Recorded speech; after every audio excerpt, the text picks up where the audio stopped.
Okay, today I read the article that I read before. Let's check what the difference. Okay, the name of article is New Growth Model. Vietnam must create its own competitive advantage.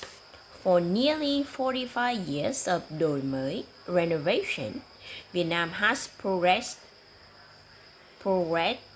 thanks to advantages such as a young workforce, competitive cost, FDI inflows, and an open international integration environment. Several domestic enterprises have initially mastered core technologies and developed strategic technological products.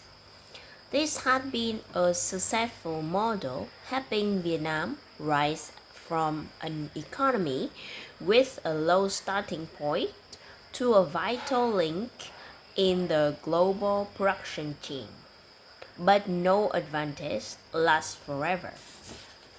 At the Strategic Dialogue Forum 2026, jointly organized by the Ministry of Foreign Affairs, the Weatherhead Earth Asian Institute at Columbia University, USA, and the U.S. Asian Business Council, USABC, the Organization for Economic Cooperation and Development, OECD, on June 25.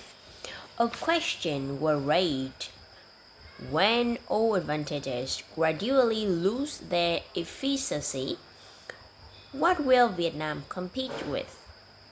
The word Vietnam is integrating into is vastly different from that of the early đổi mới era.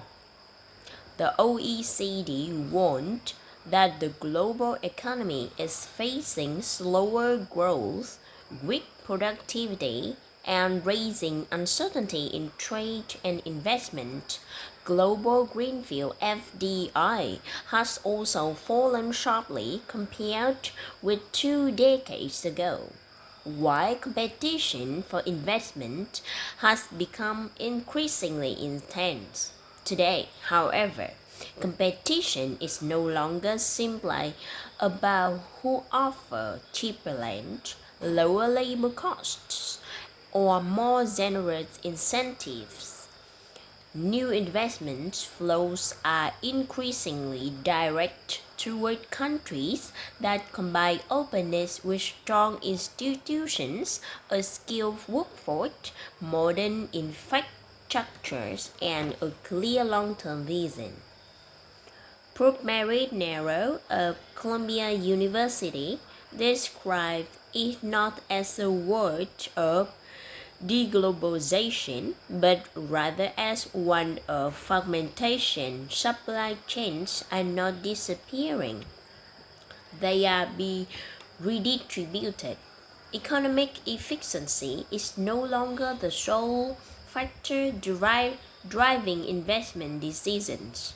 Economic security, national security, and technological sovereignty have become equally important considerations.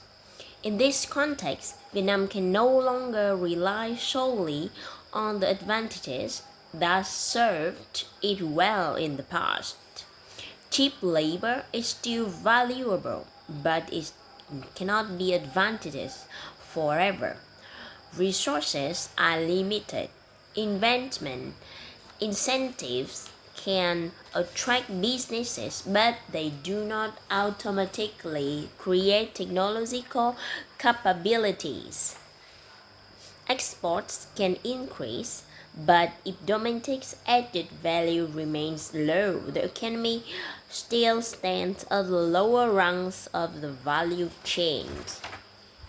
The growth engines that once propelled Vietnam so rapidly now need a new kind of fuel that includes knowledge, technology, talent, domestic business, and institutional quality.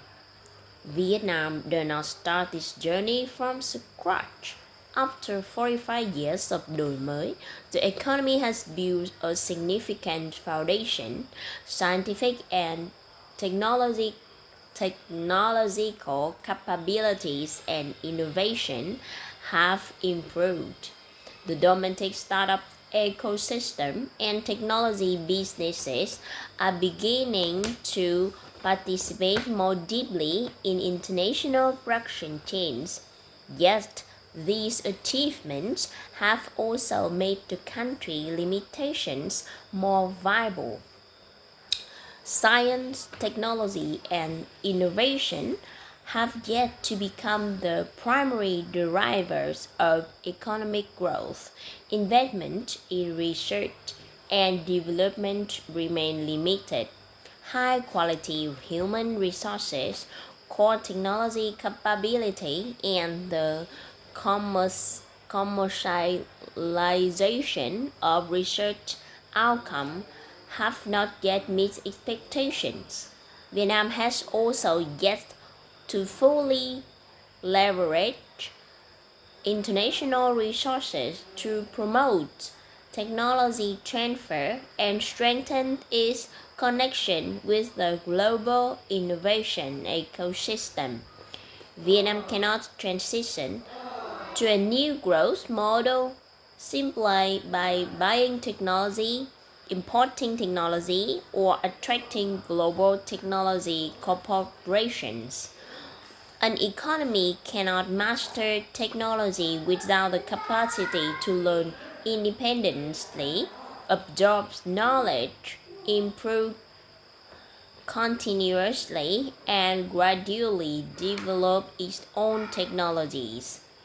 Minister of Science and Technology Vũ Hải Quân outlines three major transformations Vietnam must pursue: from receiving technology to mastering it, from growth based on cheap labor to growth based on talent and innovation, and from low cost advantage to a competitive advantage based on technology.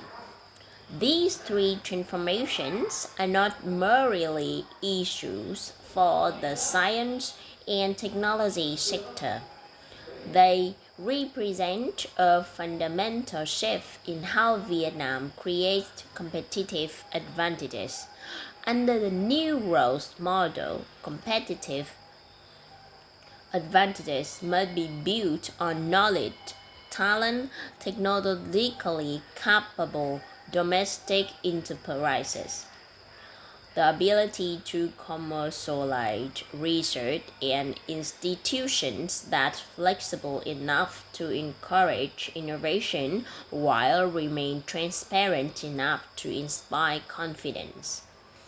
Strategic technology, therefore, are the true tests of nation development capacity.